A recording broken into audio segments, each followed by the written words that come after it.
एक ऐसी विचित्र दुनिया जहां पे सिंगल लोगों के लिए कोई भी जगह नहीं है। अगर किसी वजह से आपके पार्टनर आपको छोड़ के चला गया है या उसकी डेथ हो गई है तो आपके पास सिर्फ 45 दिन है एक और पार्टनर ढूंढने का। अगर इन 45 दिनों में आप एक पार्टनर नहीं ढूंढ पाते हैं तो आपको एक जानवर में तब्दील कर दिया जाएगा। जी हाँ गाइस, बिल्कुल सही सुना आपने।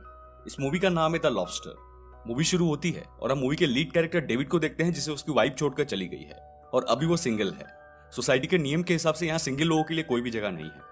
इसीलिए नेक्स्ट सीन में डेविड को कुछ लोग एक अनजान होटल में लेकर जाते हैं जहां उसे बताया जाता है कि उसके पास सिर्फ 45 दिन अपना पार्टनर चुनने के लिए।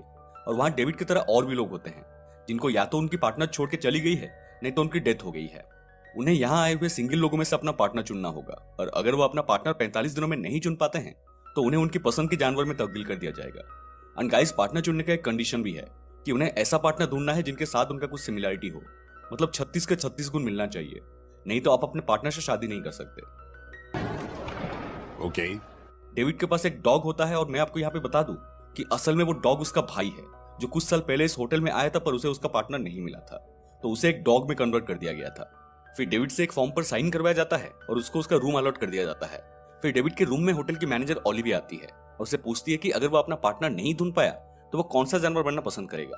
तो डेविड लॉबस्टर को चुनता है क्योंकि उनकी लाइफ साइकिल 100 साल से भी ज्यादा होती है और डेविड को समुद्र भी काफी पसंद है।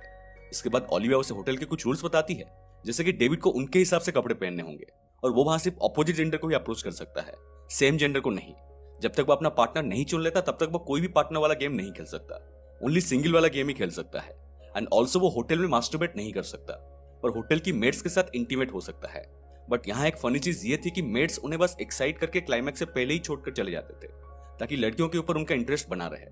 अगले सीन में हम डेविड को लंच करते हुए देखते हैं जहां वो दो आदमी से मिलता है जिनका नाम था बेन एंड जॉन। वो भी डेविड की तरह ही सिंगल होते हैं और यहाँ अपने लिए पार्टनर ढूंढने आए होते हैं। कुछ इधर उधर की बातें करने के बाद वो लोग अच्छे दोस्त बन जाते हैं। फिर आगे हम देखते हैं कि उस होटल से कुछ लोग भाग भी गए थे क्योंकि उन्हें जानवर में कन्वर्ट नहीं होना था। जितने भी सिंगल लोग इस होटल से भागे थे वो पास की एक जंगल में ग्रुप बना के छुपके रहते थे। इस ग्रुप का नाम है लोनर ग्रुप।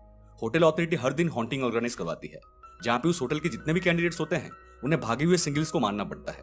इस हंटिंग से एक फायदा ये होता है कि ये लोग लोनर ग्रुप के जितने भी लोगों को मारेंगे उन्हें उतना एक्स्ट्रा डेज मिल जाएगा। एक दिन हंटिंग पे जाते टाइम हम लोग डेविड के बगल में आश्ले नाम की एक लड़की को देखते हैं जिसके पास काफी कम टाइम बचे हुए थे। वो डेविड को उसका पार्टनर बनने के लिए अप्रोच करती है बट डेविड मना कर देता है। वो फ्रस्ट्रेट होकर कहती है कि अगर लास्ट डे तक उसे अपना पार्टनर नहीं मिला तो वो सुसाइड कर लेगी क्योंकि उसे एक जानवर में कन्वर्ट नहीं होना है। एक दिन जॉन स्विमिंग पूल में जेसिका नाम की एक लड़की को अप्रोच करता है जिसका नाक से हमेशा खून निकलता रहता था। अब क्योंकि जॉन और उसके बीच कोई सिमिलरिटी नहीं थी इसलिए जॉन अपने आप को चोट पहुंचाता है और उसके नाक से भी खून बहने लगते हैं। ये देखकर जेसिका समझती है कि शायद जॉन को भी उसके ही जैसा बीमारी है और दोनों पार्टनर बनने के लिए ये सिमिलरिटी काफी है और उन्हें एज ए कपल घोषित कर दिया जाता है। What the fuck is going on here? इसके बाद या तो जॉन अपने आप को चोट पहुंचाता था नहीं तो शर्ट में केचप या रेड स्टैंड लगाता रहता था ताकि उसके पार्टनर को लगे कि उसके नाक से भी खून निकल रहा है। ऐसे ही काफी दिन बीत जाते हैं पर डेविड को उसके जैसा सिमिलर पार्टनर नहीं मिलता। अब उसका मुलाकात एंजेलिका नाम की एक लड़की से होता है जो बिल्कुल ही हार्टलेस या इमोशनलेस थी। मतलब उसके सामने कोई इंसान भी मर जाए लेकिन वो कुछ भी रिएक्ट नहीं करती थी। ये देखकर डेविड की दिमाग की घंटी बजती है और वो सोचता है कि इमोशनलेस होने का प्रिटेंड करना आसान है और इस तरह उसे एक पार्टनर भी मिल जाएगा। एक दिन हम देखते हैं कि आश्ले का 45 दिन पूरा हो जाता है और वो होटल से नीचे कूद के अपनी जान दे देती है। उसके ठीक सामने ही एंजेलिका बैठ के कॉफी पी रही थी बट वो बिल्कुल भी रिएक्ट नहीं करती। तभी डेविड उसके पास आता है और इमोशनलेस होने का प्रिटेंड करके कहता है कि अच्छा हुआ मर गई साली। अब ये देख के एंजेलिका को लगने लगता है कि डेविड भी उसके जैसा इमोशनलेस है, इसीलिए वो उसका टेस्ट लेने के लिए चोक होकर मरने का नाटक करती है। पर डेविड कुछ भी रिएक्ट नहीं करता और एंजेलिका काफी इंप्रेस हो जाती है और उन दोनों की भी शादी करा दी जाती है। मगर अभी भी कहीं ना कहीं एंजेलिका को उसके ऊपर शक था, इसलिए अगले ही दिन वो उसके डॉग यानी उसके भाई को मार देती है और उसका रिएक्शन देखती है। अपने सामने अपने भाई को मरा हुआ देखकर डेविड रो देता है और एंजेलिका को पता चल जाती है कि डेविड ने उसे झूठ बोल के शादी किया है। फिर वो डेविड को पकड़कर होटल अथॉरिटी के पास शिकायत करने जाती है मगर रास्ते में डेविड एक मेड की मदद से उसे बेहोश कर देता है और उसे ट्रांसफॉर्मेशन रूम में लेकर एक जानवर में बदल देता है। अब उस मेड ने उसकी मदद क्यों की हमें वीडियो में आगे पता चलेगा। इसके बाद डेविड होटल से भाग जाता है और जंगल में जाके उस लोनर ग्रुप से मिलता है जिसकी लीडर थी लिया और वो उन्हें ज्वाइन कर लेता है। दोस्तों, लोनर ग्रुप के भी कुछ नियम होते हैं जैसे कि ग्रुप के मेंबर्स एक दूसरे के साथ किसी भी प्रकार का प्यार या फ्लर्ट नहीं कर सकते। अगर ये करते हुए कोई पकड़ा जाता है तो उसे पनिशमेंट दी जाती है। लिया को प्यार से सबसे ज्यादा नफरत थी और उसे लगता था कि ये बस एक दिखावा है। हमले के टाइम अगर किसी के जान पर बन आती है तो वो सिर्फ अपना जान ही बचाता है, वो किसी का मदद नहीं करता या कोई उसका मदद नहीं करता। लिया डेविड से कहती है कि अगर उसे ग्रुप में रहना है तो उसे उसके नियम फॉलो करने पड़ेंगे, जिस पर वो राजी हो जाता है।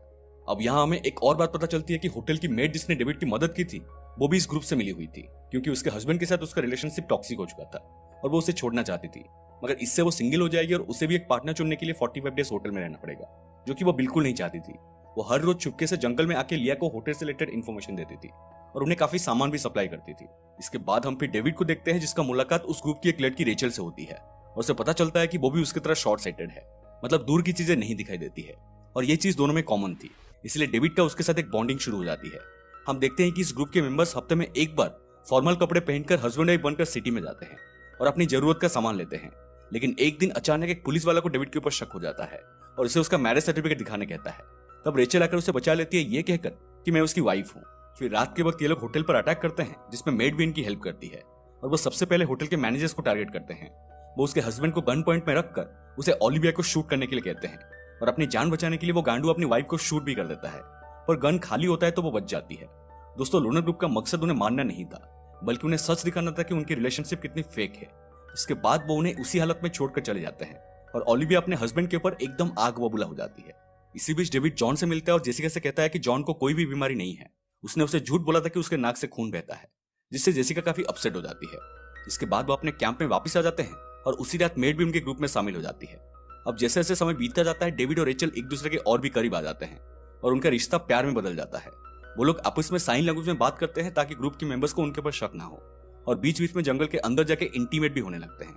वो दोनों यहाँ से भागने के बारे में सोचते हैं, लेकिन अचानक एक दिन लिया को उनके रिलेशनशिप के बारे में पता चल जाती है, क्योंकि रेचल डेविड के साथ उसके रिलेशन को एक डायरी में लिखी होती है और वो डायरी लिया को मिल जाती है। उसे काफी गुस्सा आता है, मगर वो इसके बारे में उन्हें कुछ भी नहीं बताती है। एक दिन वो रेचल को डॉक्टर दिखाने के बहाने हॉस्पिटल लेकर जाती है। वो उसे कहती है कि इस ऑपरेशन के बाद उसकी आंखें ठीक हो जाएगी और उसे सब कुछ साफ दिखाई देने लगेंगे, मगर डॉक्टर की मदद से वो उसे अंधी कर देती है ताकि डेविड के साथ उसका और सिमिलरिटी ना रहे। जब रेचल को इसके बारे में पता चलती है तो वो एकदम से पागल हो जाती है और उसके ऊपर हमला करती है, मगर लिया के बदले वो उस मेड को मार देती है।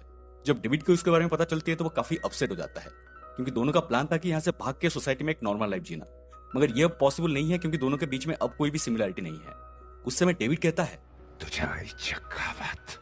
और मौका देखकर लिया के ऊपर हमला करता है और उसे बेहोश करके बांध के एक कब्र में फेंक देता है, जहाँ कुछ जंगली कुत्ते आके उसे डिनर कर लेते हैं।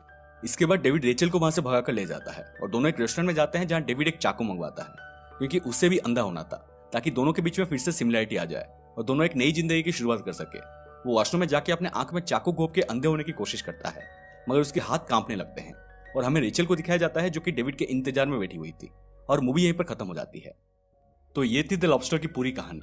फिल्म के एंड में हमें यह पता नहीं चलता कि क्या डेविड ने खुद को अंधे करने में कामयाब हुआ या नहीं, बट इसका जवाब हमें फिल्म के पोस्ट क्रेडिट सीन में मिलता है, जहां हमें समुद्र की लहरों को दिखाई जाती है। तो मेरे थ्योरी के हिसाब से डेविड खुद को अंधे करने में नाकामयाब हुआ था, और क्योंकि अब उसके और रेचल के बीच में कोई सिमिलरिटी नहीं है तो उसे वापस होटल में ले जाया गया और उसकी पसंद के एनिमल एक लॉबस्टर में बदल दिया गया और समुद्र में छोड़ दिया गया। इसीलिए मूवी के अंत में हमें समुद्र का एक झलक दिखाया जाता है। This is my theory. मैं जानना चाहता हूँ कि आप इसके बारे में क्या सोचते हैं। इस मूवी से हमें एक और सीख भी मिलती है कि कैसे आजकल हम अपने पार्टनर में बस कुछ सिमिलरिटीज देख के उन्हें पसंद कर लेते हैं, प्यार और ट्रस्ट को अहमियत नहीं देते हैं, जिसके बाद हम एक ऐसे टॉक्सिक रिलेशनशिप में फंस जाते हैं जिससे निकलने के लिए हमें काफी मुसीबतें उठानी पड़ती है। तो दोस्तों, ये मूवी रिलीज हुई थी सन 2015 में और इसकी IMDb रेटिंग है 7.2 आउट ऑफ 10 और मूवी का कॉन्सेप्ट बहुत ही अलग है और मुझे उसकी कहानी काफी पसंद आई। मैं एक बार ये मूवी देखने के लिए आपको जरूर रिकमेंड करूंगा। उम्मीद करता हूँ कि आपको ये एक्सप्लेनेशन पसंद आई हो। तो आज के लिए इतना ही। अगर मूवी की कोई बात आपको अच्छी लगी या मुझसे कोई डिटेल्स मिस हो गई तो कमेंट करके जरूर बताइएगा, एंड वीडियो को लाइक कर देना, शेयर कर देना, और ऐसे ही डिफरेंट कॉन्सेप्ट के मूवीज के लिए हमारे चैनल को सब्सक्राइब कर देना और बेल आइकन को दबा देना ताकि नोटिफिकेशन आपके पास 45 सेकंड में पहुंच जाए, ना कि 45 दिन में। मिलते हैं अगले वीडियो में। Stay safe and please get vaccinated.